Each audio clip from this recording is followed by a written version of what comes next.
All right. Hello, everyone. I'm finally going to be talking about the books I read in 2023. I've been meaning to do this episode for weeks now, but I've just been busy with work. I caught the flu. This awesome start to the year, but I'm finally doing better now, and I'm ready to talk about this great book year. So, I read 55 books, 12,000 pages. Awesome.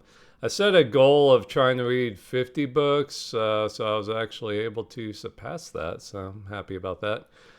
The main reason why I was able to do that is because most of the books I read last year were Berserk manga, so that definitely helped. But yeah, I read some really good stuff last year. This is probably the greatest short story in American history, The Most Dangerous Game. That was awesome. Love that book. And I read Batman Nightfall because I believe last year was the 30th anniversary of when Bane defeated Batman. That was really good. Yeah, that's really good. Yeah, I mean, most of the books I read weren't too long, so yeah. Alchemist. Yeah, most popular book I read last year. That was really good. I enjoyed that. I actually bought a copy for my friend Enric, and he read it and liked it, and I let my fiance borrow it and read it too. So it wasn't just me reading it. And I've been wanting to read that forever. Like when I went down to Brazil, I was actually trying to get a copy down there in Portuguese, but no bookstore had it. I was like, what the fuck? This is like the most popular Brazilian book in the world, but nobody had it. So kind of weird. Um, I enjoyed this. Yeah, Chuck Dixon's started a Conan series, and this was his first book. It was good. Yeah, it was not too bad. Not too bad. The second one's out. I need to get that. Oh yeah. Yep. If you know Berserk, you know what happens in that one and why it's so popular. Yeah. So yeah. All right. Let's get started. So the first book I read of last year, 2023, was A Kind of Magic. This was a excellent. I don't even know what to call it. I guess movie book. Basically the making of a movie. And as far as that goes, this is probably the best book like that I've read. I mean, this guy, Jonathan Maville, he did a great job. He had excellent anecdotes. He had tons of information on the background of the writing, the movie making, just everything you want to know about the movie Highlander. Definitely check out this book. It was excellent. And I read The Duel by Joseph Conrad of Heart of Darkness fame. This is really good. This is the book that inspired Ridley Scott's first movie, The Duelist, and it was basically verbatim for the movie. So if you're a big fan of the movie, definitely check out the book. I've really enjoyed the book. Yeah, very cool. It's about two French Napoleonic officers who fight duels periodically for like 20 years. These guys are trying to kill each other. So excellent book. Check out the movie, The Duelist. Excellent movie too.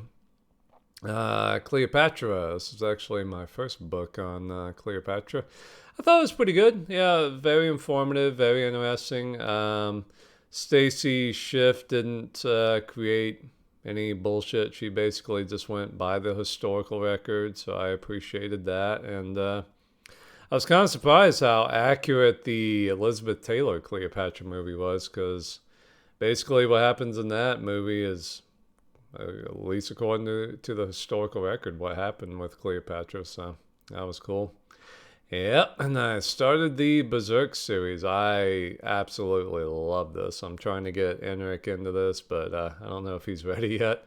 Yeah, basically, I was reading, uh, what was it, Goblin Slayer, and I was like, all right, this is kind of interesting, kind of cool. Like, you know, it starts off like you would in a video game, like you get your friends together and let's go on a quest to fight monsters, blah, blah, blah, blah, blah, you know.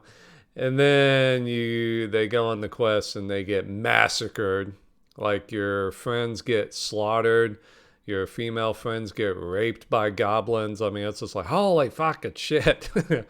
And people were complaining about that and stuff. And all the Berserk people were like, "Hey, you think this is crazy? Try reading Berserk." And I was like, "All right," because I had seen the Golden Age arc movies on Netflix years ago, like 6, 7 years ago, and I really enjoyed it. So Berserk had always been something I wanted to check out. So I finally started it, and man, haven't looked back. Yeah, I got up to I think 33, volume 33. And I kind of want to slow down and wait to finish it because the writer Kentaro Miura or whatever, however you say his name, great illustrator, great writer. I mean, the Golden Age arc, and this is one of the best stories of betrayal and everything I've ever read. Like just, oh, brutal, brutal. Guts and Griffith and all of that, and the artwork is fantastic. The battles, the sieges, the armor, the weapons, the scale, just amazing illustrations. Just excellent manga. I mean, it's probably one of the most popular mangas in the world, like top three, and there's a reason for it. So, but unfortunately, Kentaro died, and he left his friend some notes and how he basically wants the series to end up. So his friend's trying to finish it off now, but I don't want to get to the I don't want to read all the material and then have to wait God knows how many years for his friend to finish off the series. So I'm just kind of, I might do like a volume here and there because I think there's like 80 or 90 chapters left. So I'm kind of like, I'm going to take my time. And then once his friend finishes it off, I'll finish off the series. But I'm definitely anxious to see how that goes. And Enric recommended this book to me, and man, this is a classic. It's just freaking insane. Crazy book. Crazy violent.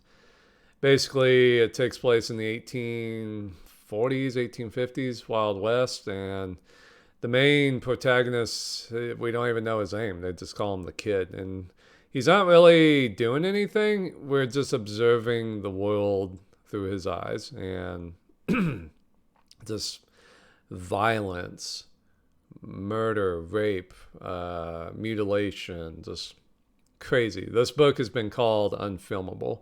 Several directors, including Ridley Scott, have wanted to turn this into a movie, and they just can't get it off the ground because it's so brutal, so brutal. Just how life was back then. I mean, you got Indians massacring people, you got people massacring Indians, you got, there was like one part, I think they're in Mexico, and they come across a village that has just been destroyed by the Comanche, and the Comanche took all the babies from the village and put thread through their eyes and hung them from a tree like Christmas ornaments. I mean, it's just, yeah, insane shit like that. But it's realistic too. Like some of these characters in this book are based on real people. And there's like a part where the gang takes over a river ferry, and it speaks to nowadays because basically they treat it like the coyotes do down in the Mexican border. Like, give us all of your money if you want to cross, or we'll kill you. And if they have women or girls, they sexually assault them. And I mean, it's just like nowadays. And I think that's the point of the book, just how violence and humanity, just all of that stuff. Crazy book, and very esoteric. The writing, you're gonna be like, what the fuck is going on? But very, very interesting. Definitely a classic. So check that out if you're into westerns or just human nature and just crazy shit. So yeah. I read my first Ernest Hemingway book, The Old Man and the Sea, and I enjoyed it. I liked it. My fiance wasn't too big on it, but I liked it. I guess because I'm a dude, I'm getting old, I could sympathize with the main character. So that was pretty good. Most Dangerous Game. Best short story in American history, probably. Yeah, I mean, it's only like 30 pages, but wow, it packs a punch. So definitely check that out if you haven't. And yeah, Berserk, and yeah, I was going through those pretty, especially around this part. Yeah, Nightfall. Yeah, it was the first Conan book, and I read a couple of really good Indiana Jones books last year. Yeah, Indiana Jones and the Dinosaur Eggs was really good. Hollow Earth was okay.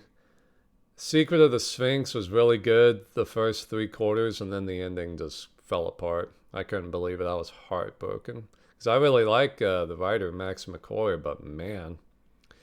And if this book had come out nowadays, I think it would have been called woke and everything because you have two female characters who are Mary Sue's and they save the day and they just leave Indiana Jones high and dry. It was just like, ugh. I don't know what the fuck Max McCoy was thinking, but that last quarter ruined the entire book. But yeah, his Dinosaur Egg one was really good, and the one before that, the Philosopher's Stone, was really good. So if you like Indiana Jones, I would recommend those two. And I read Goldfinger. This was I really enjoyed this. I was kind of surprised how close to the movie it was, but yeah, it was really good. And Jules Verne's Journey to the Center of the Earth, I enjoyed that. Yeah. Um, it's interesting. I mean, I did 20,000 Leagues Below the Sea, I think, in 2022, and man, he just shoves marine biology information up your ass in that book. And in this one, he kind of just shoves geology up your ass. So it's interesting. Great writer. I mean, my God, all the books that he did and all the writers he inspired. I mean, definitely awesome, and this definitely makes me want to go to Iceland. I'll definitely carry that with me when I go there. Alchemist, I liked it a lot. Very interesting, and I enjoyed that a lot. And oh yeah, I went through the Manifest Destiny graphic novel series. I enjoyed that. It was interesting. I did a lot of Lewis and Clark stuff last year, and I'm going to be doing a lot of Lewis and Clark stuff this year. So yeah, very dark, very cool. Story's kind of I didn't really like how he treated Lewis and Clark, but basically where the series excels is the artwork and the creature design. So if you like monsters and stuff, I would check it out. But yeah, I mean the characters and the writing are probably the weakest part, but like I said, the artwork, creatures, awesome. Yeah, Berserk, Berserk, Berserk. And I read the very first Tintin book last year. I enjoyed it. It's the longest one too. I think this was like 160 pages. Most of the other ones are like not even half that. So, but I enjoyed it, and it was also in black and white, which is different from the other Tintin books. But yeah, I bought the entire Tintin collection, and I'm enjoying those because I'm a big fan of the Tintin cartoon show when I was a kid and stuff. I even did a review of the animated series, but YouTube took it off because of copyright, assholes. But if you go on BitChute or whatever, you can see my episode on it.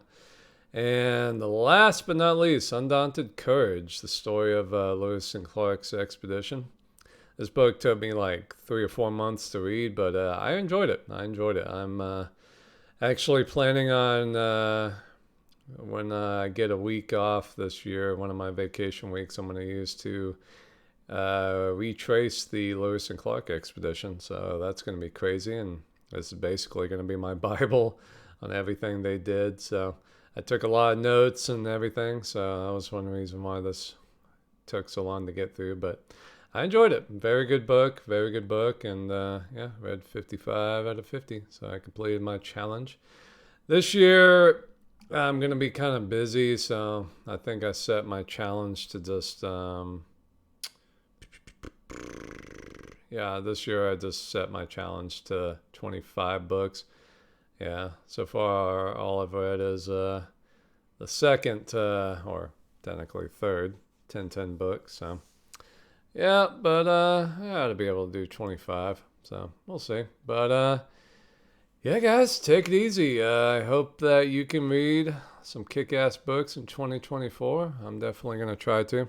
I don't think I'm going to do as good as I did in 2023, but I will definitely give it a good try. But anyway, guys, take it easy and read some good books in 2024.